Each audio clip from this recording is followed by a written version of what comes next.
morning, America. I am here today to share with you some amazing news for those of you who haven't seen it. So I don't want to waste too much time talking about it. I just want to show this screen so you guys can see right up here. This is the guy's handle. It's actually right here because it's kind of blocked off. It's a long handle, but beyond_the_narrative_California or CA. And so yeah, check that out, guys. Check out his the rest of his channel. Follow him. It looks like he's also got a channel called Near Death Experiment on some sort of platform. So definitely follow this guy. Check him out. Also, please like, share, and subscribe to my channel, Liberate the Republic. It's going to be on YouTube, Brighteon, and BitChute by the end of the day. So please share this information. We need truth now more than ever. And thank you to the lovely woman who sent this to me. She is an amazing nurse, truth seeker, sees beyond the matrix. Your kids are lucky to have you. But anyways, without further ado, here we go. Oh, it's muted. So in case you missed it, on November 22nd, Johns Hopkins published this article in their newsletter called A Closer Look at U.S. Deaths Due to COVID-19. And this article got a lot of attention, a lot of shares, and was deleted a couple days later, not because of any factual errors, but because it was basically saying that COVID-19 is not the disaster we're being told it is. Luckily, I saved a PDF copy of it before they deleted it, so let's dive in. According to new data, the US currently ranks first in total COVID-19 cases, new cases per day, and deaths. Genevieve Bryant, Assistant Program Director of the Applied Economics Master's Degree Program at Hopkins, critically analyzed the effect of COVID-19 on US deaths using data from the CDC in her webinar titled COVID-19 Deaths, a Look at US Data. From mid-March to mid-September, US total deaths have reached 1.7 million, of which 200,000, or 12% of total deaths, are COVID-19 related. Instead of looking directly at COVID-19 deaths, Brian focused on total deaths per age group and per cause of death in the US, and used this information to shed light on the effects of COVID-19. She explained that the significance of COVID-19 on US deaths can be fully understood only through the comparison to the number of total deaths in the United States. After retrieving data on the CDC website, Brian compiled a graph representing percentages of total deaths per age category from early February to early September, which includes the period from before COVID-19 was detected in the US to after infection rates soared. Surprisingly, the deaths of older people stayed the same before and after COVID-19.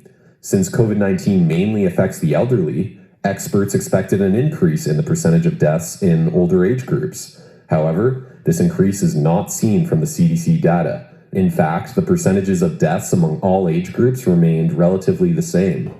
The reason we have a higher number of reported COVID-19 deaths among older individuals than younger individuals is simply because every day in the US, older individuals die in higher numbers than the younger individuals, Brian said. Therefore, according to Brian, not only has COVID-19 had no effect on the percentage of deaths of older people, but it has also not increased the total number of deaths. This data suggests that, in contrast to most people's assumptions, the number of deaths by COVID-19 is not alarming. In fact, it has relatively no effect on deaths in the United States. This comes as a shock to many people. How is it that the data lies so far from our perception? To answer that question, Brian shifted her focus to the deaths per causes ranging from 2014 to 2020. There's a sudden increase in deaths in 2020 due to COVID-19.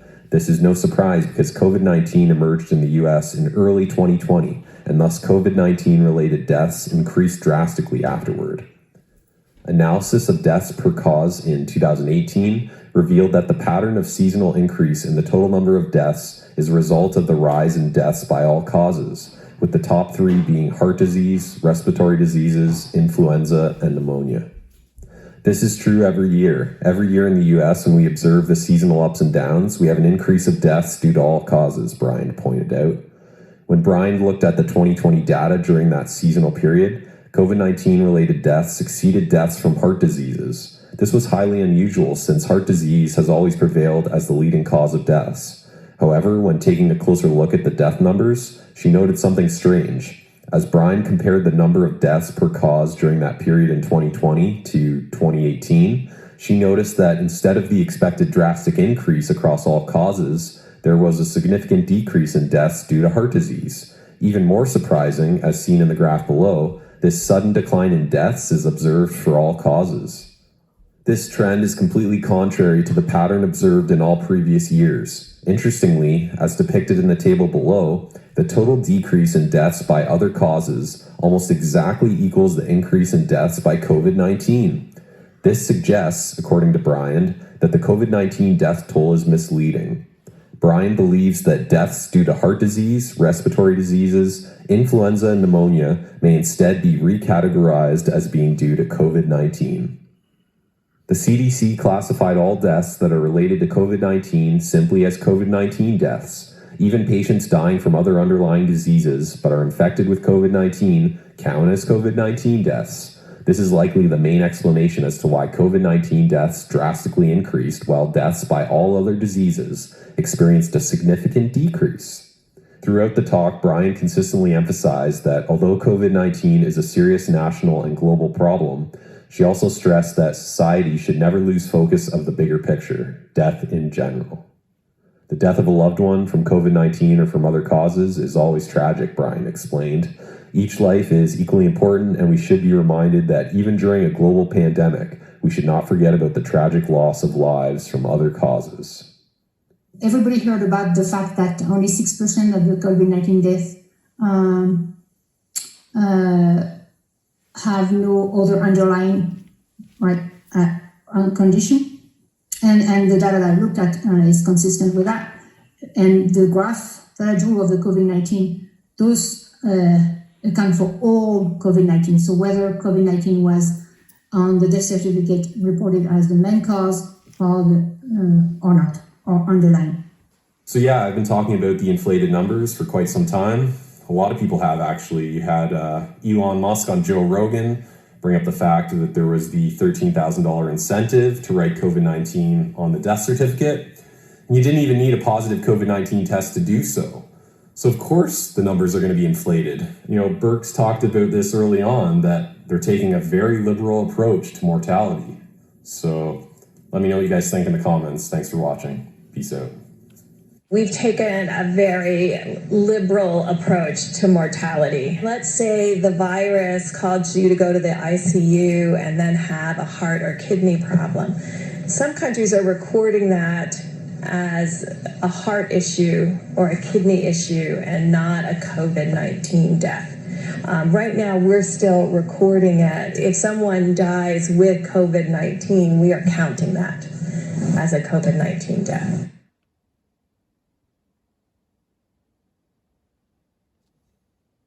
So in case you missed it, on November 22nd, Johns Hopkins published this article. And it looks like, guys, he does have a YouTube channel, youtube.com/the near death experiment. So check him out there as well. I looked for him on YouTube with the same name, so that's probably why I'd never found it. But now that I'm watching this again through, youtube.com/the near death experiment, check him out, like his page, follow it, share it with people. We need more truth tellers out there in this world, and they're not going to come from the mainstream media. So please, guys, be the social media.